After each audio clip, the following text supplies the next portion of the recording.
अस्सलाम वालेकुम नाज़रीन, आप देख रहे हैं प्रोग्राम दो टोक। मैं हूं किरण नाज। प्रोग्राम का आगाज़ आज उसी साने और उसी वाक़े से करेंगे कि जिसकी वजह से आज भी शहर की फ़ज़ा सोगवार है। साने गुल प्लाजा, जिसे एक हफ़्ता हो गया है लेकिन अब तक रेस्क्यू ऑपरेशन मुकम्मल नहीं हो सका है।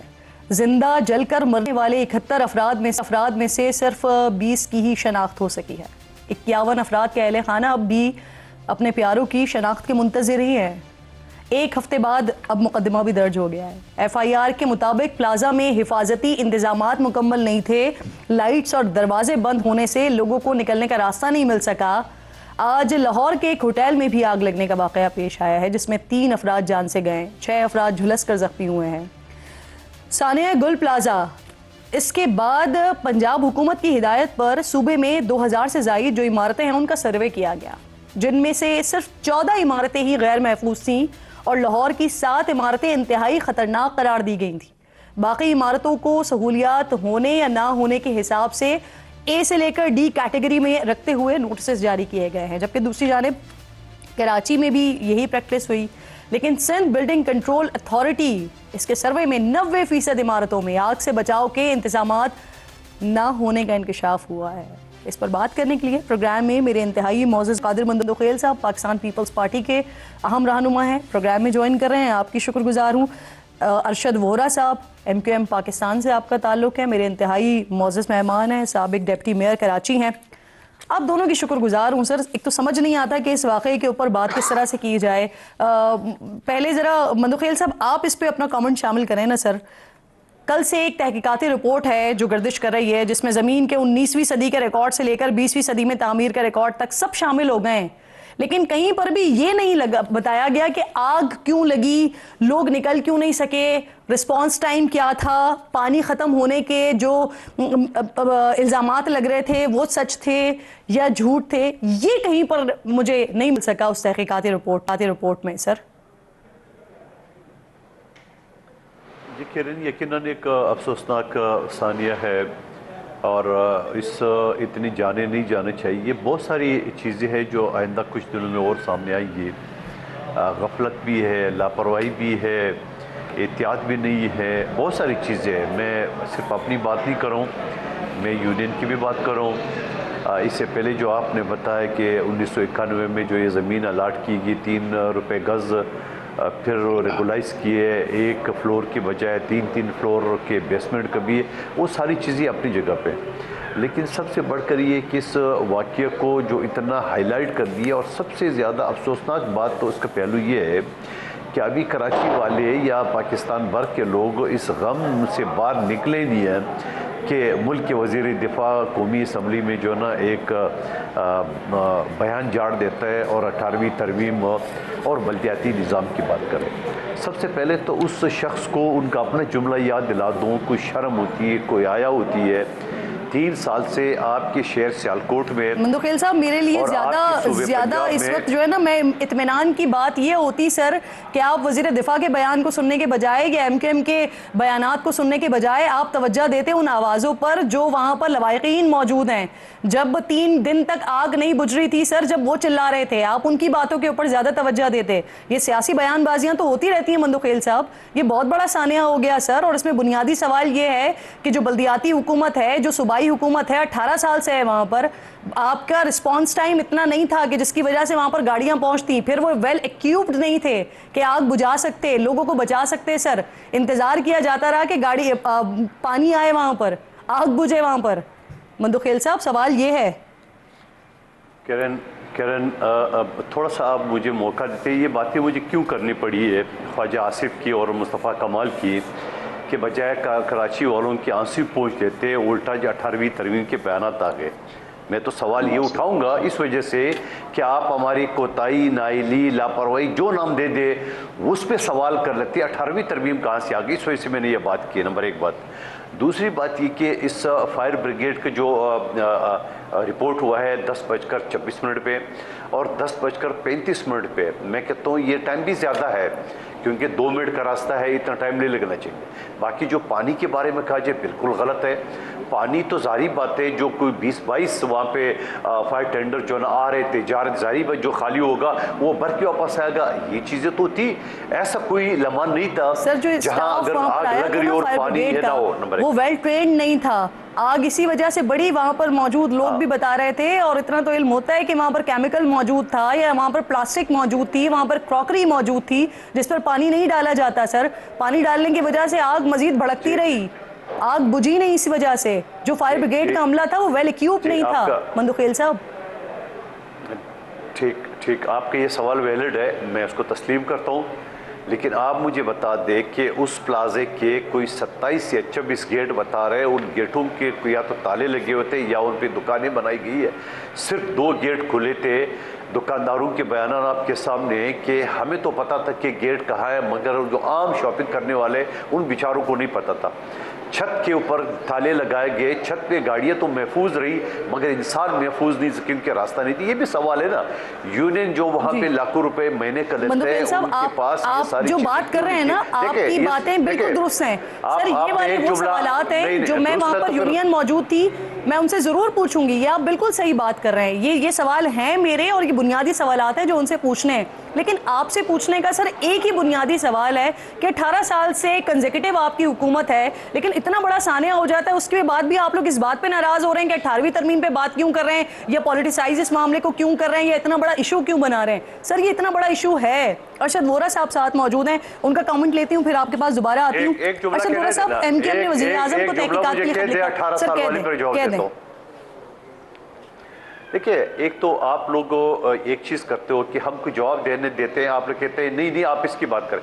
18 साल आप भी यहाँ से माशाल्लाह ज़माने से आप न्यूज़ या एंकर करते हो। 18 साल में 10 साल एमक्यूएम नहीं थी, ये वजारत सेहत, तालीम, दाखिला, इंडस्ट्रीज़, ये सारा तो एमक्यूएम के पास थी। तो चलो 18 साल में कम से कम 10 साल को तो जवाब दे देना। इससे पहले जो 30 साल ये हुकूमतें करते रहे मुख्तलिफ अदवार में, उसकी तुम्हें बात ही नहीं करो। ठीक सर, उनके हवाले से तो आप लोग कहते हैं कि ये बोरीबंद वाले हैं, ये वो हैं जो भत्ता मांगते थे। आप लोग तो सर मैच्योर हुकूमत वाले हैं ना, आप लोगों ने मरकज में भी हुकूमत की और सूबे में भी हुकूमत की, और 13 साल तो सर बिला शिरकत गैर आप लोगों की हुकूमत है ना। चले शुरू के 10 साल छोड़ देते हैं, निकाल देते हैं उसमें से 5 साल, लेकिन 13 साल से तो आप ही है ना। फिर 13 साल नहीं, 7 साल, या ये 2 साल और पिछले 5 साल। अब अगर आप 17 साल से 10 साल निकाल लेंगे तो 13 नहीं बचते हैं।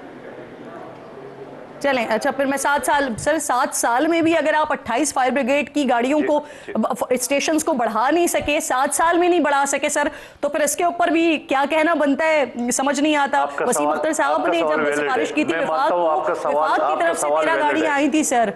मैं दोबारा आऊंगी। मंदुखेल साहब, आप मुझे इजाजत दीजिए ना, साबिक मेयर को भी शामिल करें ना, डिप्टी मेयर को। अरशद वोरा साहब, एमक्यूएम ने वजीर आजम को तहकीकात के लिए खत लिखा सर, आप विफाक का हिस्सा हैं, क्या जवाब मिला आपको इस खत का? और अगर विफाक तहकीकात नहीं करवाता तो फिर क्या एक्शन होगा एमक्यूएम का? बिस्मिल्लाहिर्रहमानिर्रहीम। किरण देखें, एक्चुअली इस इंसिडेंट के वक्त जो है ना, मैं तकरीबन 11:30 बजे वहां पहुंच गया था और I was there whole night. मैं सारी रात वहीं पे था, और जो इश्यूज आपने बताया वो इश्यूज वहां पर थे। यहाँ पर हमें ना 18वीं तरमीम डिस्कस करनी है, ना 28वीं तरमीम डिस्कस करनी है। हमें ये डिस्कस करना है कि इस शहर को जो लोग इस वक्त गवर्न कर रहे हैं, जो लोग इस शहर पे हुकूमत कर रहे हैं, जो लोग इस सूबे पे हुकूमत कर रहे हैं, 15 घंटे तक वो कहाँ थे। मुझे तो ये देखें, पानी का इशू एक तरफ, पानी के टैंकर जो है वो गुरु मंदिर पे फंसे हुए थे। मुझे पानी का हाइड्रेंट का जो इंचार्ज थे, हेड थे, वो मुझे जो है वीडियो कॉल पे बता रहे हैं कि यहाँ पर जो है हमारे टैंकर फंसे हुए हैं, आप डीआईजी ट्रैफिक को फोन करें। मैं डीआईजी ट्रैफिक को फोन कर रहा हूँ। उसके बाद जो है वहां पे तकरीबन 7-8 हजार का क्राउड था। 15 पुलिस वाले थे नबी बख्श थाने के। मैंने उनसे ये कहा कि यार और पुलिस वाले बुलवाओ, लेकिन वो पुलिस वाले नहीं बुलवा सके। क्राउड कंट्रोल नहीं हो रहा था, ट्रैफिक मैनेज नहीं हो रहा था, फायर ब्रिगेड जो है वो पहुंच नहीं पा रही थी टाइम पर। और ये एक कॉरिडोर में है जिसको कि मैं कहूंगा कि यू शेप में जो कॉरिडोर है, उस कॉरिडोर में एकदम से इंस्टेंटली जो आग फैली है केबल्स में। उसके बाद जो अंदर लोग फंसे हुए थे, 250 से 300 लोग हमने अपने आग सामने निकाले। लेकिन वो आग जो है वो कॉरिडोर में इस तरीके से यू शेप कॉरिडोर में फैल गई कि लोगों को बाहर निकलने का रास्ता नहीं मिल रहा था। और ये जो आप बात कर रहे हैं, मैं आपको गारंटी कहता हूँ, इट्स नॉट 71 और 10 बॉडी रह गई, it's more than 100, more than, even much more than 100। अभी तो बहुत लोग सामने आएंगे। आप देखें मैनेजमेंट का ये हाल कि पाकिस्तान पीपल्स पार्टी जो कि कह सर रही आप है कि जैसे बता हमारी रहे हैं, गवर्नमेंट अरशद साहब आप बता रहे हैं कि किरण आप वहां पर खुद 11:30 बजे मौजूद थे। मैं अभी तनवीर पास्ता ज्वाइन करेंगे, मेरा बड़ा बुनियादी सवाल है, उनसे भी मैं यही पूछूंगी, लेकिन आप वहां पर देख रहे थे तो ये कमेटी, उनकी पूरी यूनियन वहां पर मौजूद थी, जो 18 में से 16 दरवाजे थे जिन पे ताला पड़ा हुआ था, ये खोले क्यों नहीं गए? अंदर लोग मौजूद थे, 22 ये मुझे टोटल दरवाजे बताइए, थे जब आग जिसमें से फैल 16 में ताले लगे हुए थे। किरण किरण किरण किरण एक बात मुझे बताइए, जब आग लग के चारों तरफ फैल गई हो, उस वक्त जो है, मतलब मेरे जैसे का, जिस मुझे जो है ना, मतलब I know plaza, but I don't know कि इसके कितने एग्जिट्स हैं, क्या है क्या नहीं है। मुझे तो वहां पर आग बुझानी है, मुझे वहां लोगों को निकालना है। मुझे बताइए कि पाकिस्तान पीपल्स पार्टी, जिसकी सिंध में हुकूमत है, जो कराची को क्लेम करती है, उसके जो पॉलिटिकल नुमाइंदे कह लें, उसके मिनिस्टर्स कह लें, उसके जो इंतजामी उमूर के लोग हैं वो कह लें,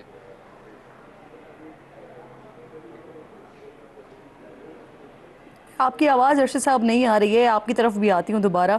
अतीक मीर साहब भी साथ मौजूद हैं। प्रॉब्लम एक ये भी है, पॉसिबल। जहाँ हुकूमती नाअहली होती है वो एक अलग बात, लेकिन साथ साथ मैं फिर कह रहा हूँ पुलिस कोऑपरेट भी वहां नहीं किया मौजूद नहीं जाता। है, वहां अब पुलिस जी, मौजूद नहीं है। गवर्नर साहब ने आके नेवी के कॉमकोर को फोन किया और नेवी की जो है वो फायर ब्रिगेड मंगवाई, केपीटी के चेयरमैन को स्नॉर्कल फोन वहां पर किया, आई थी जी। वो सब आए। तो ये लोग आज कह रहे हैं कि ये आ गए वो आ गए। अरे किसके कहने पे आए? आपकी इंतजामिया अगर वहां मौजूद होती तो आपकी इंतजामिया लोगों को बुलाती, आपकी इंतजामिया मैनेज करती।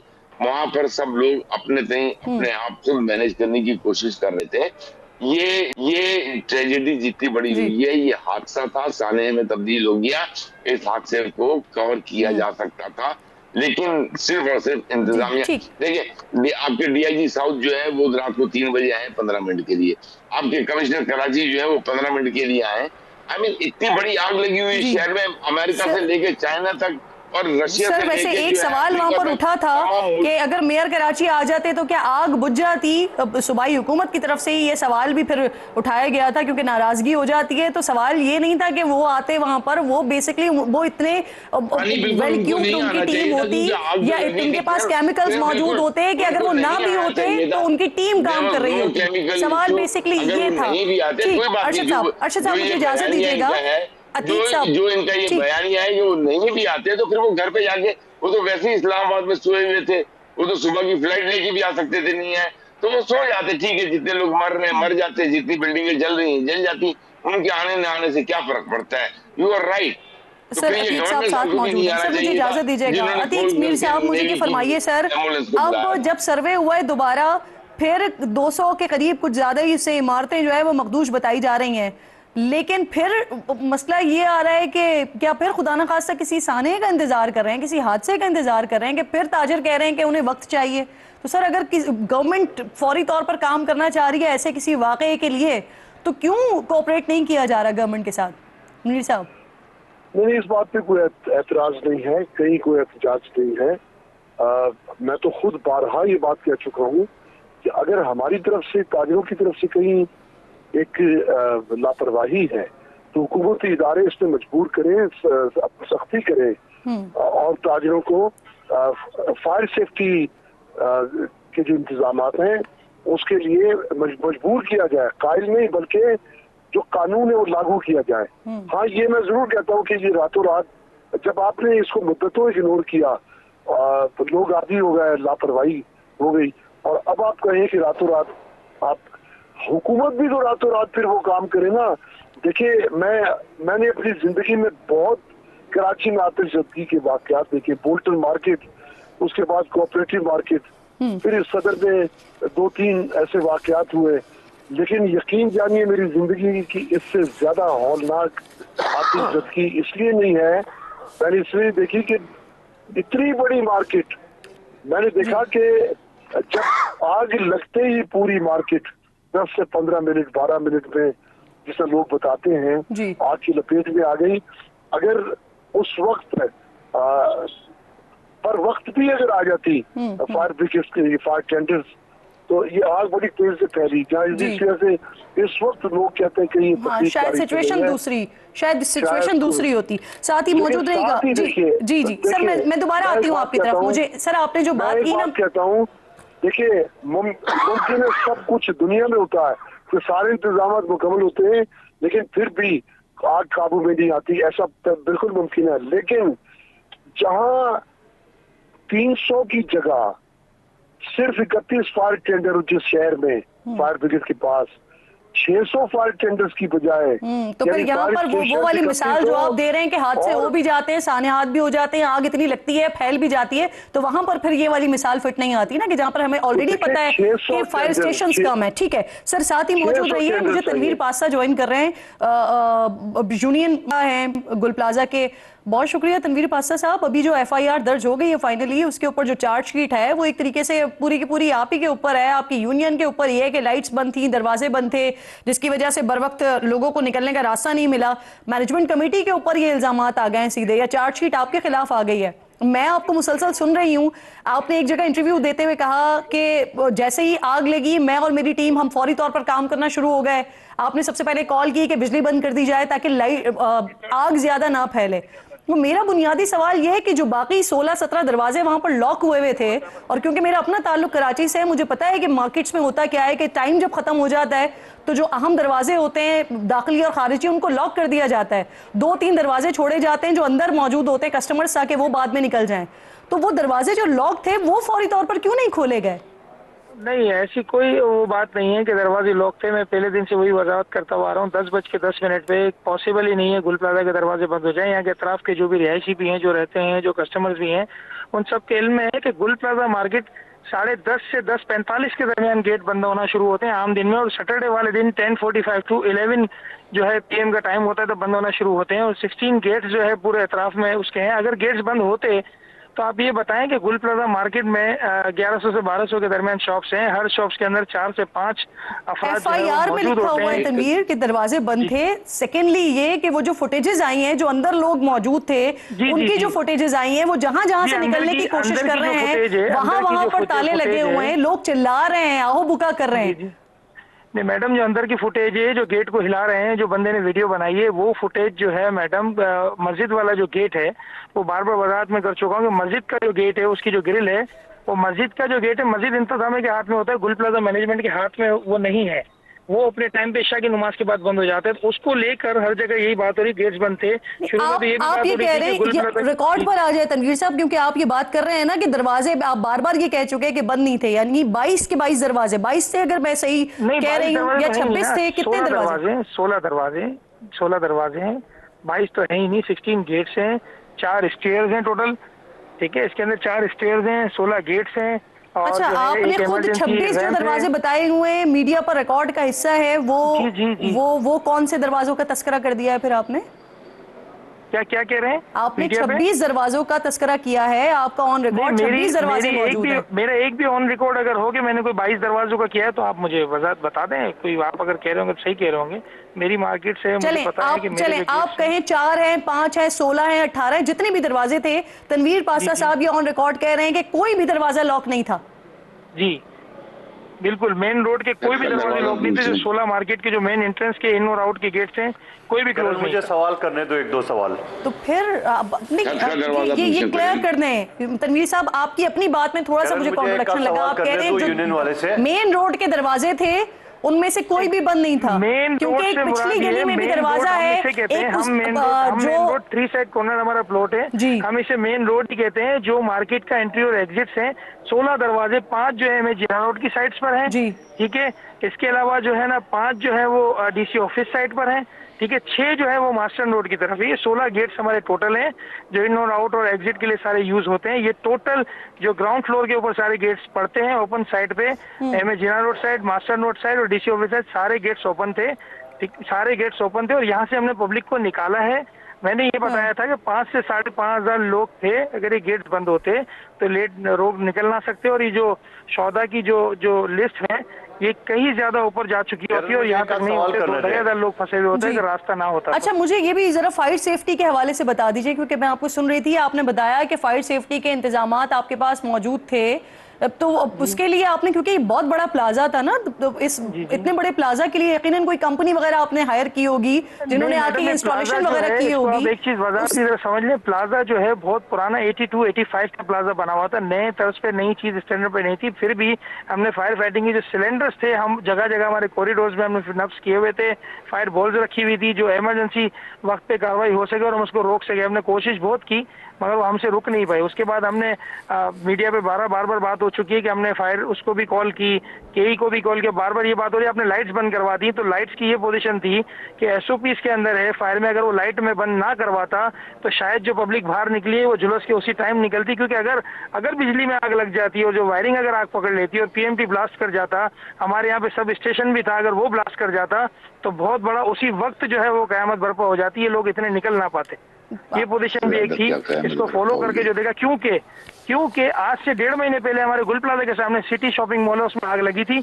उस वक्त भी हमने बर वक्त कार्रवाई करके पूरा लोकल एरिया पूरा बंद करा दिया था, तभी वो आग 1 फ्लोर तक महदूद रही, आगे पीछे मजीद बढ़ी नहीं, और वहां से हमने इसको क्लियर करवाया। चलिए, जैसे कि मंदुखेल साहब कह रहे हैं कि अभी कुछ चीजें सामने आई हैं, अभी मजीद तहकीकात होंगी, मजीद चीजें सामने आएंगी, अब लेट्स सी कि और मजीद क्या चीजें सामने आती हैं, और फिर एमकेएम की जानिब से जो कमीशन का मुतालबा किया जा रहा है, जो विफाक से तहकीकात के मुतालबात किए जा रहे हैं, उसके ऊपर विफाक किस तरह से रिस्पॉन्ड करता है, ये भी देखना बहुत ज़्यादा ज़रूरी होगा। लेकिन ये सानिया हो गया, इसके बाद कुछ ना हो, इसके लिए हुकूमतों को अपना किरदार अदा करना होगा। बहुत शुक्रिया, आप तीनों मोअज़्ज़ज़ मेहमान प्रोग्राम में मेरे साथ मौजूद थे। एक छोटा सा ब्रेक लीजिए नाज़रीन, ब्रेक के बाद जब वापस आते हैं तो इंटरनेशनली इस वक्त क्या मामला चल रहे हैं, डोनाल्ड ट्रंप मजीद क्या कर रहे हैं, बात करते हैं।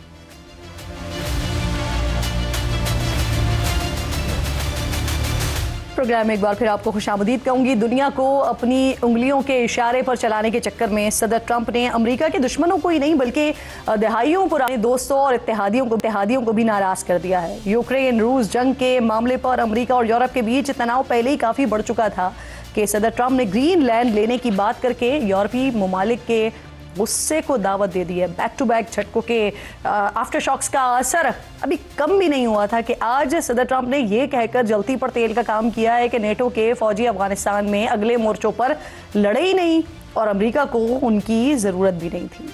अमरीकी सदर के नेटो अफवाज से मुतल्लिक बयान को बरतानवी वज़ीर आज़म कीर स्टारमर ने तौहीन आमेज़ और खौफनाक करार देते हुए कहा कि ये अल्फाज हलाक होने वाले नेटो फौजियों के प्यारों के लिए इंतहाई तकलीफदेह हैं। अफगानिस्तान में बरतानवी फौज में शामिल रहने वाले शहजादा हैरी ने भी सदर ट्रंप के बयान पर तनकीद करते हुए कहा कि इत्तेहादियों ने अफगानिस्तान में अमेरिका का भरपूर साथ दिया है। उन्होंने खुद अफगानिस्तान में खिदमात अंजाम दी और कुछ दोस्तों को खोया भी। व्हाइट हाउस के बयान में कहा गया है कि ट्रंप ठीक कह रहे हैं, नेटो में अमरीकी फ़ौज का हिस्सा दीगर ममालिक के मुकाबले में ज़्यादा है। अमेरिका नेटो का वो वाहिद पार्टनर है जो ग्रीनलैंड का तहफ़्फ़ुज़ कर सकता है और सदर ऐसा करके नेटो के मफादात को आगे बढ़ा रहे हैं। अमरीकी सदर चाहते हैं कि नेटो अखराजात में दीगर ममालिक अपना हिस्सा डालें। देखते हैं ऐसा हो पाएगा या नहीं, लेकिन पेंटागन नए ईरान के हवाले से एक रिपोर्ट जारी की गई है जिसमें कहा गया है कि बामायनी मुज़ाकरात न होने की सूरत में ईरान एक बार फिर जोहरी हथियार हासिल करने की कोशिश कर सकता है। अमरीकी सदर भी बहरी बेड़ा ईरान की तरफ भेजने का ऐलान कर चुके हैं। तुर्क वज़ीर ख़ारजा ने भी बताया है कि इसराइल ईरान पर हमले का मौका तलाश कर रहा है और इसी दौरान यूरोपीय एयरलाइंस की जानिब से इसराइल, सऊदी अरब और मुत्तहदा अरब इमारात के लिए परवाज़ें मुअत्तल की गई हैं, जो हालात की संगीनी की तरफ इशारा कर रहे हैं। ईरान ने भी वाज़ेह पैगाम दिया है कि अगर अमेरिका ने कार्रवाई की तो उसे मुकम्मल जंग तस्वुर किया जाएगा और जवाब सख्त तरीन होगा। दुनिया का मंजर तब्दील हो रहा है, हर मुल्क अपने मफादात के तहत नए इत्तेहादी तलाश कर रहा है। अमरीकी नाराज़गी के बाद भारत भी अब यूरोप के साथ फ्री ट्रेड मुआहदा करने के करीब है। इसके असरात खित्ते पर क्या होंगे और क्या इसके बाद अमरीका भारत से मज़ीद दूरी इख्तियार कर सकता है, इस पर प्रोग्राम में मेरे इंतहाई मोअज़्ज़ज़ मेहमान मौजूद हैं। सरदार मसूद अहमद खान साहब, साबिक सफ़ीर हैं बराए अमरीका। सर, आपके वक्त की बेहद शुक्रगुजार हूँ। सबसे पहले तो ये कहिए, वैसे तो अमरीकी सदर के बारे में कहा जाता है कि बड़े अनप्रडिक्टेबल हैं वो, लेकिन जिस तरह से वो इस वक्त यूरोप को डील कर रहे हैं, बल्कि अब तो उन्होंने स्टेप फॉरवर्ड किया है ना, नेटो को ताना दे दिया है कि अफगानिस्तान में वो पीछे थे और अमरीकी जो है वो फ्रंट फुट पर लड़े। क्या वजह समझ आती है सरदार साहब आपको, क्या चाह रहे हैं ट्रंप? ये तो वाज़ेह हो गया था कि सदर ट्रंप जो है नए आलमी निज़ाम से खुश नहीं हैं और उसमें तब्दीलियाँ कर रहे थे, और इस गुज़श्ता बरस जो भी उन्होंने इक़दाम किए हैं उसकी वजह से यूरोप और उनके दरमियान फासले बढ़े हैं, बल्कि एक किस्म के जो है उनमें जो फ्रिक्शन बढ़ गई है बहुत ज़्यादा। और वो सिर्फ टैरिफ्स तक महदूद नहीं रही, उसकी लपेट में नेटो भी आया, और उसके बाद जो है उनकी स्ट्रेटिजिक थिंकिंग जो है उसमें भी इख्तलाफात मौजूद हैं। लेकिन अभी यूँ लगता है कि सदर ट्रंप जो है वाकई नेटो को कमज़ोर करना चाहते हैं, क्योंकि यही तकरीबन मुतालबा सदर पुतिन की तरफ से भी आ रहा था। तो इस वजह से जो है उन नेटो की फोर्सेस ने जो उनका साथ दिया था अफ़गानिस्तान में, उसके ऊपर उन्होंने इस किस्म का रिमार्क पास किया है, जिसकी वजह से बरतानवी वज़ीर आज़म जो बहुत इज़्ज़त और ताज़ीम के साथ जो है सदर ट्रंप के साथ गुफ्तगू करते हैं, उन्होंने भी सख्त बयान जारी किया है। और फिर उसके अलावा जो बाकी ममालिक हैं, कनाडा है, फ्रांस है, डेनमार्क है, और उन्होंने वो गिनवाए हैं वो जो लोग वहाँ अमेरिका के फ़ौजियों के साथ शरीक हुए थे और उनकी जो किलिंग्स हुई थी वहाँ, या जो उनकी जिसे हम शहादतें कहते हैं, उन्होंने वो गिनवाई हैं। मसलन 457 के करीब जो है वो सिर्फ बरतानिया के थे, इसी तरीके से कनाडा के कोई 150 के करीब थे, 90 के करीब फ्रांस के थे, और जो है डेनमार्क के कोई 44 के करीब है। तो ये आबादी के तनासब से तकरीबन अमेरिका के जो 2200 लोग मारे गए थे उनके बराबर ही हैं। और वो ये कहते हैं कि कभी वो जो है ऑफ द फ्रंट लाइन नहीं थे। तो इससे ये है कि बिल्कुल बराबर ही थे 2200 लोग जो अमेरिका के मारे गए थे। मुझे ये फरमाइए सर, ईरान पर भी हमले के हवाले से बातें हो रही हैं ना, अब डोनाल्ड ट्रंप जिस तरह की इशारे दे रहे हैं, या फिर जो पेंटागन की रिपोर्ट हमारे सामने आई है, क्या दोबारा ईरान पर हमला हो सकता है, या फिर जिस तरह के स्टेटमेंट्स डोनाल्ड ट्रंप की जानिब से आ रहे हैं वो सिर्फ ईरान को प्रेशराइज करके मुज़ाकरात की टेबल पर लाना चाह रहे हैं? नहीं, ऐसा नहीं, जंग की तैयारी हो चुकी है दोनों तरफ, और बयानात भी जारी किए जा चुके हैं, बड़े सख्त बयानात जारी किए गए हैं। क्योंकि आपने देखा होगा कि सदर ट्रंप ने डेवॉस में ये कहा कि हम ईरान को, यानी ईरान की क़यादत को सफ़ाए हस्ती से मिटा देंगे, बल्कि ईरान का भी जिक्र किया है, यानी उनके मौजूदा निज़ाम को। और इधर से भी बहुत सख्त बयान गया है जो ईरान की तरफ से, और जो इस्लामिक रेवोल्यूशनरी गार्ड्स हैं उनके कमांडर्स जो हैं उन्होंने बयान दिया है। उनके जो कमांडर इन चीफ़ ने ये कहा है कि हमारा जो है ट्रिगर पे हाथ है, यानी अगर आप हमारे ऊपर हमला करेंगे तो हम भी दोबारा जो है आपका जवाबी हमला करेंगे। तो हमले की तैयारी हो चुकी है। आपने सफारतकारी का जिक्र किया, तो उसमें जो है अमेरिका की तरफ से सफारतकारी के लिए जो शराइत बताई गई हैं वो बड़ी हद तक ईरान के लिए नाकाबिल कबूल हैं। मिसाल के तौर 3 चीज़ें हैं बुनियादी तौर पर: ईरान का जौहरी प्रोग्राम, उसके बाद उसका मिसाइल प्रोग्राम, और तीसरा ये है कि उनके जो हलीफ ग्रोह हैं, जो मिसाल के तौर पर हिजबुल्लाह है, या उसके बाद शाम में उनकी प्रेजेंस मौजूद है, या हूथीस हैं इन यमन, ये अमेरिका की तरफ से मुतालबा है कि इनको ख़त्म कर दिया जाए। अच्छा, इसमें जो है जो जौहरी प्रोग्राम के सिलसिले में तो अमेरिका जो के साथ ये मुज़ाकरात के लिए तैयार रहा है ईरान, इसकी क़यादत जो है, बल्कि पिछली मरतबा जो पिछली जंग से पहले जो है इनके मुज़ाकरात जारी थे, उस वक्त जो है अमेरिका ने इनको यकतरफ़ा तौर पर मुअत्तल किया था। लेकिन ये है कि ये जो ख़दशे का इजहार है कि ईरान जो है दोबारा से जो है जंगी हथियार ले सकता है, या जंगी मतलब जौहरी हथियार ले सकता है, ये कम से कम उनकी क़यादत, जो ईरान की क़यादत जो है इसकी नफ़ी करती है। वो कहते हैं कि हमारा कोई इस किस्म का इरादा नहीं है, लेकिन जो वो अपना इनरिचमेंट ऑफ यूरेनियम उसका हक़ नहीं छोड़ना चाहते, और वो ये कहते हैं कि इसे वो पीसफुल पर्पसेस के लिए इस्तेमाल करेंगे। ये बड़ी इंपॉर्टेंट आप बात कर रहे हैं कि दोनों तरफ से जंग की तैयारी मुकम्मल तौर पर हो चुकी है, क्योंकि मैं ईरान का भी अगर स्टेटमेंट देख रही हूँ तो वो भी बड़ा सख्त स्टेटमेंट दे रहे हैं कि अगर हम पर मुसल्लत की गई जंग या जंग का आगाज किया गया तो जवाब मजीद सख्त आएगा, पहले से भी ज्यादा सख्त होगा, वो ये कह रहे हैं। अब सर जरा पाकिस्तान के हवाले से भी, डिप्लोमेसी के भी हवाले से बात कर लेते हैं। बोर्ड ऑफ पीस का पाकिस्तान हिस्सा बना, अब हुकूमत से जब बात हो रही है तो हुकूमत ये कह रही है कि हमारे पास एक यही ऑप्शन मौजूद था कि इसराइल को जो रोक सकता है वो अमेरिका है, तो वहां पर जेनोसाइड रुकवाने के लिए पाकिस्तान ने ये स्टेप लिया है। जबकि ऑपोजिशन नाराज है इससे, वो कह रही है कि इससे फलस्तीन का फायदा नहीं होगा बल्कि मजीद नुकसान होगा। तो आप कैसे देख रहे हैं इस इक़दाम को जो पाकिस्तान बोर्ड ऑफ पीस में शामिल हुआ है? देखिए, मैं इसे बहुत मारूजी अंदाज में देख रहा हूँ कि मार्का हक के बाद पाकिस्तान और अमेरिका के जिस किस्म के ताल्लुकात बढ़े और उसमें जो गर्मजोशी आई, और उसके बाद जो है फिर जो सितंबर 2025 में जो अक़वाम मुत्तहिदा का आला सतही इजलास था, उसमें 8 मुस्लिम ममालिक जिसमें पाकिस्तान शामिल था, इन्होंने जाके सदर ट्रंप से ये अपील की थी, क्योंकि सदर ट्रंप और उनका जो वफ्द है वहाँ सलामती काउंसिल में वीटो पे वीटो कर रहा था गज़ा के बारे में, तो इस वजह से इसराइल महफूज था। तो इन्होंने अपील की कि आप वहाँ जंगबंदी करवाएं और अमेरिका अपना किरदार अदा करे। मैं नहीं समझता कि सिर्फ इन 8 सरबराहान के कहने से उन्होंने ऐसा किया, क्योंकि सदर ट्रंप पहले से तैयारी कर रहे थे, लेकिन 20 नुकाती फार्मूला उन्होंने पेश किया और पाकिस्तान उस वक्त तक इन तमाम इस्लामी ममालिक के साथ मिलकर एक किस्म का इस इनिशिएटिव का स्टेक होल्डर बन चुका था।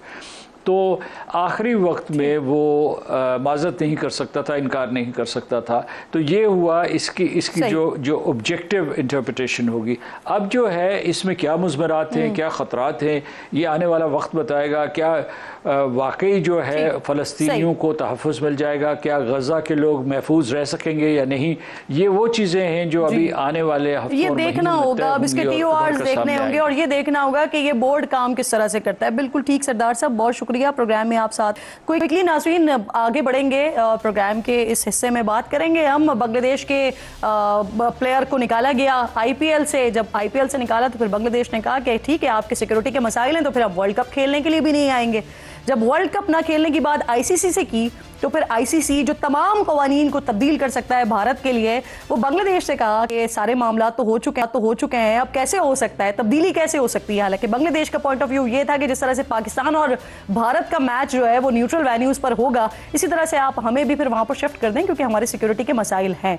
नहीं माना गया और फिर उसके बाद ये फैसला ICC ने कर लिया कि ठीक है बांग्लादेश नहीं खेल रहा तो फिर आयरलैंड की टीम को शामिल कर लिया गया है और स्कॉटलैंड की टीम को शामिल कर लिया गया है और पाकिस्तान ने इसके ऊपर बड़ा स्ट्रॉन्ग स्टांस लिया है और पाकिस्तान ने बांग्लादेश को सपोर्ट करते हुए ये धमकी लगाई कि अगर बांग्लादेश नहीं खेलेगा तो फिर पाकिस्तान भी विथड्रॉ कर सकता है। अब पाकिस्तान क्या फैसला करने जा रहा है, मोहसिन नकवी ने अभी कुछ देर पहले बात की थी PDI से, उन्होंने कहा जरा हुकूमत पाकिस्तान पहले डिसाइड कर ले, फिर हमारे पास A ऑप्शन भी मौजूद है, B ऑप्शन भी मौजूद है, C ऑप्शन भी मौजूद है। आप मोहसिन नकवी साहब के ऊपर उनके किसी भी स्टांस के ऊपर तनकीद कर सकते हैं, लेकिन यहाँ पर तो मानना पड़ेगा कि मोहसिन नकवी साहब जिस तरह से PCB के चेयरमैन की हैसियत से भारत को उन्हीं की जबान में जवाब दे रहे हैं और किस तरह से उन्होंने नकेल डालकर रखी हुई है भारत को, इस पर शाबाशी देना तो बनती है। शाहिद आफरीदी साहब किसी तारुफ के मोहताज नहीं है, प्रोग्राम मौजूद है इस पर बात करने के लिए। बहुत शुक्रिया लाला। मुझे ये फरमाइए कैसे देख रहे हैं आप पाकिस्तान के स्टांस को भी, और सबसे इम्पोर्टेंट ये कि पाकिस्तान ने एक सपोर्ट तो की, बांग्लादेश को बड़ी जबरदस्त सपोर्ट शो की, लेकिन आप समझते हैं कि क्या विथड्रॉ भी कर लेना चाहिए पाकिस्तान को या जाना चाहिए वर्ल्ड कप के लिए? किरण अस्सलाम वालेकुम, खुश रहो। किरण देखें, ये मसला शुरू जो है ना इंडिया ने खुद किया पाकिस्तान में खेलने से मना करके। पॉलिटिकल मसला और इंडियन बांग्लादेश वो तो चल ही रहा था। हिंदू इंतहा पसंद पार्टी ने KKR को भी धमकी दी है कि मुस्तफीक को जो है वो ना खिलाएं क्योंकि बांग्लादेश में हिंदुओं का कत्ल किया जा रहा है। शाहरुख खान साहब को भी धमकी दी गई, प्रेशराइज किया गया कि KKR से आप इस प्लेयर को निकाल दें। इस चीज ने इंडिया और बांग्लादेश के ताल्लुकात को और ज्यादा जज्बाती और खतरनाक कर दिया और बांग्लादेश बोर्ड ने जबकि कहा कि अगर आप हमारे एक प्लेयर को सिक्योरिटी नहीं दे सकते तो आप पूरी टीम को कैसे दे सकते हैं। यहाँ मेरी भी सपोर्ट बिल्कुल बांग्लादेश के साथ है, बिल्कुल ठीक कह रहे हैं। बांग्लादेश बोर्ड ने ICC को लेटर भी लिखा, कि हम इंडिया में नहीं खेल सकते, आईसीसी ने उनकी रिक्वेस्ट को रिजेक्ट कर दिया और इंडिया में ही खेलना पड़ेगा, आईसीसी ने कहा, मगर बांग्लादेश ने मना कर दिया। फिर उसके बाद रिक्वेस्ट दोबारा की बांग्लादेश ने, जो आईसीसी डिस्प्यूट रेजोल्यूशन कमेटी है, उनको भी रिक्वेस्ट भिजवाई कि अगर पाकिस्तान खेल सकते हैं तो वाई नॉट कि श्रीलंका में ही बांग्लादेश के मैचेस हैं, जो कि मैं समझता हूं कि बिल्कुल ठीक कह रहे हैं। मैं भी पूरी तरह बांग्लादेश को सपोर्ट करूंगा। जहां तक पाकिस्तान की आपने बात की, पूरी सपोर्ट होनी चाहिए बांग्लादेश के साथ हर लिहाज से, लेकिन क्योंकि एज अ क्रिकेटर मैं नहीं समझता कि ये बात होनी चाहिए कि पाकिस्तान ना खेले, क्योंकि पाकिस्तान श्रीलंका में खेल रहा है, इंडिया जाके नहीं खेल रहा, श्रीलंका में खेल रहा है और वहां की कंडीशंस मेरे ख्याल में, मैं ये समझता हूं कि हमारी टीम को सूट भी करती है।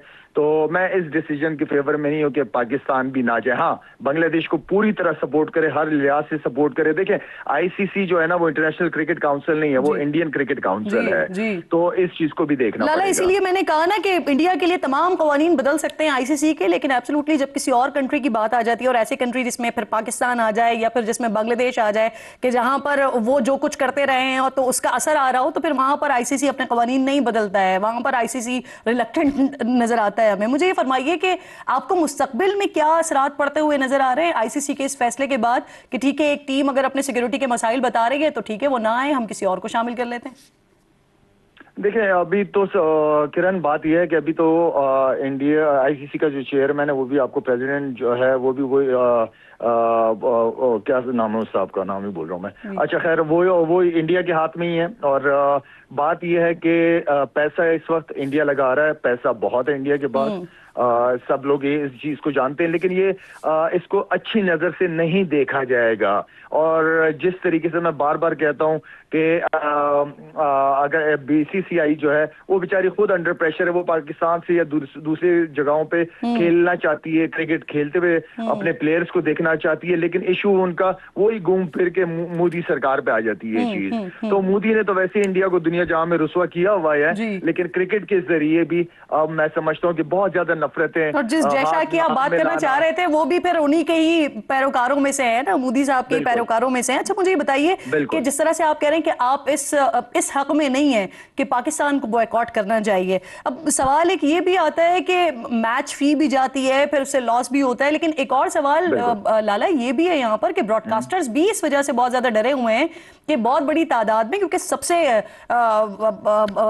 हाई वोल्टेज वाले मैचेस होते ही इंडिया पाकिस्तान के हैं, तो अगर पाकिस्तान भी निकल जाता है, बांग्लादेश ऑलरेडी नहीं है, तो बहुत बड़ी तादाद में व्यूअरशिप जाएगी, मार्केट खराब होगी। वो तो है, नहीं वो तो बिल्कुल है, लेकिन क्योंकि पाकिस्तान ने और पाकिस्तान के बारे में ऑलरेडी उनकी जो बता दी है कि वो श्रीलंका में ही जाके खेलेंगे, तो वो हमारा इतना कोई इशू नहीं है।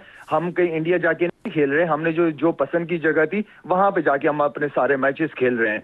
तो आई थिंक सपोर्ट बिल्कुल बांग्लादेश के साथ, मैं फिर कह रहा हूँ मेरी भी सपोर्ट है, वो बिल्कुल सही स्टांस ले रहे हैं। अगर पाकिस्तान को जगह दी जा सकती है सिक्योरिटी पर्पस की वजह से, तो वाई नॉट कि बांग्लादेश के मैचेस भी श्रीलंका में हो। आप एक प्लेयर को तो सिक्योरिटी दे नहीं सकते, आप पूरी टीम को क्या देंगे? तो यहाँ मैं बिल्कुल बांग्लादेश के साथ हूँ। और लाला एक और चीज ये बहुत अच्छा सपोर्ट जी, जिस तरह से आप कह रहे हैं कि हमें प्लेयर के तौर पर इस सारी सिचुएशन को देखना चाहिए, लेकिन जिस तरह से आईसीसी ने बांग्लादेश को कह दिया कि ठीक है आप नहीं आ रहे तो हम किसी और को शामिल कर लेते हैं, क्या इस तरह आईसीसी पाकिस्तान को कह सकता है?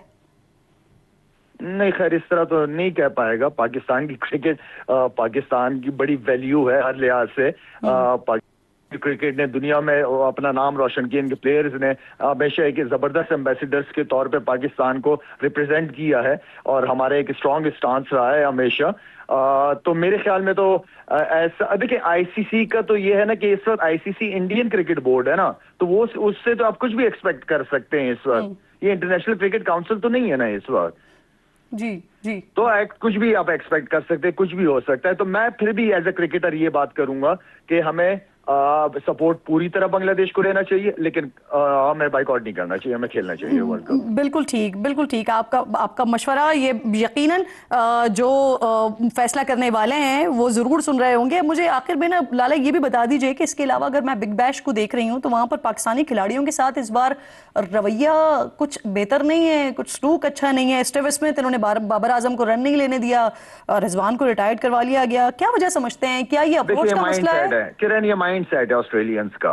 और स्मिथ ने आके अगर आप उनका इंटरव्यू देखें कि क्यों उसने सिंगल नहीं लिया, क्योंकि उसको लग रहा था कि मैं दूसरे ओवर में 25-30 रन कर जाऊंगा। तो ये उनका सेल्फ बिलीव है, ये उनका माइंड सेट है, और ये कोई पहली दफा नहीं हुआ, इससे पहले भी इस तरह की चीजें हुई हुई हैं।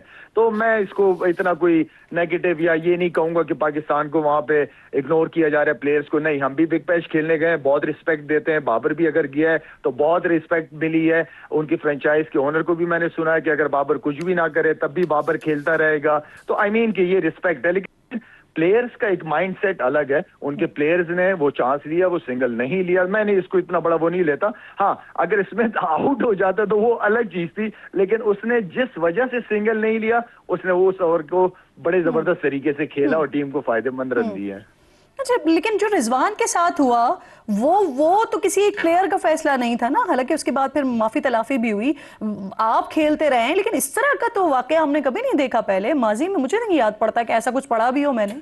उनके अपनी डोमेस्टिक में हुए हैं इस तरह 3-4 एपिसोड्स हुए हैं उनके साथ।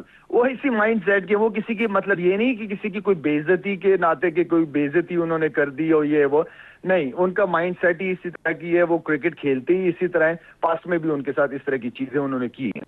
जी, बहुत बहुत शुक्रिया आपका लाला, प्रोग्राम में आप साथ मौजूद थे। और जो पाकिस्तान इसलिए हुआ है उसके हवाले से कह रहे हैं कि बहुत अच्छी बात है, बांग्लादेश को मुकम्मल तौर पर सपोर्ट करना चाहिए क्योंकि बांग्लादेश के साथ ज्यादती हुई है। लेकिन लाला इस बात के हामी नहीं है कि हम वर्ल्ड कप से ही अपनी टीम को विड्रॉ करवा लें या वर्ल्ड कप ही हम छोड़ दें। प्रोग्राम का वक्त ख़त्म हो गया है। इंशाल्लाह नाज़रीन से मुलाकात होगी कल। अपना और अपने मुल्क का खास ख्याल रखिए। फ़लस्तीन को और मकबूजा कश्मीर को अपनी दुआओं में याद रखिए। अल्लाह ने के बाद।